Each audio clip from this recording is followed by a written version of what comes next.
বিশাল এক পাহাড়ের উপরে এক ঈগল বাসা বানিয়েছিল। ঈগলের বাসায় ছিল তার চারটি ডিম। প্রতিদিন সকালে সে এগুলো রেখে খাবারের খোঁজে বের হতো। একদিন ঈগল যখন বাসার বাইরে ছিল, তখন ভূমিকম্পে গোটা পাহাড় নড়ে উঠল। এতে ঈগলের একটি ডিম বাসা থেকে ছিটকে পড়ে গেল। গড়াতে গড়াতে সেই ডিম এসে পড়ল পাহাড়ের নিচে এক মুরগির উঠোনে।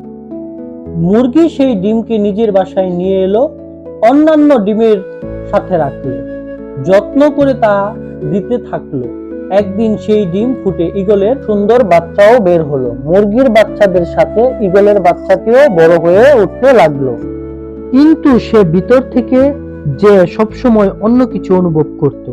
আকাশে একদিন ঈগলের একটি ঝাঁক উড়ে বেড়াতে দেখে সে মুরগিকে বলল, ইস, যদি আমিও তাদের মতো উড়ে বেড়াতে পারতাম। মুরগি হেসে উত্তর দিল, তুমি কিভাবে উড়বে? তুমি তো মুরগি, এবং মুরগিরা কখনো উড়ে না। ঈগল মাঝে মাঝেই তার স্বগোত্রীয়দের উড়ে বেড়াতে দেখত এবং স্বপ্ন দেখত সেও তাদের মতো উড়ে বেড়াবে। কিন্তু প্রতিবার সে তার স্বপ্নের কথা জানালে মুরগি বলতো যে এটা একেবারেই অসম্ভব। মুরগির এই কথাটাই ঈগল বিশ্বাস করতে শিখলো এবং তার বাকি জীবনটা মুরগিদের মতোই কাটিয়ে দিল। অনেকদিন এভাবে কাটানোর পর একদিন সে মারাও গেল।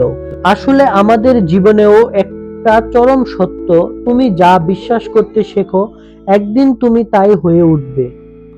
তাই তুমি যদি ঈগলের মতো উড়ার স্বপ্ন দেখো, তবে সেই স্বপ্নকেই অনুসরণ করো। মুরগির কথায় কান দিতে যেও না।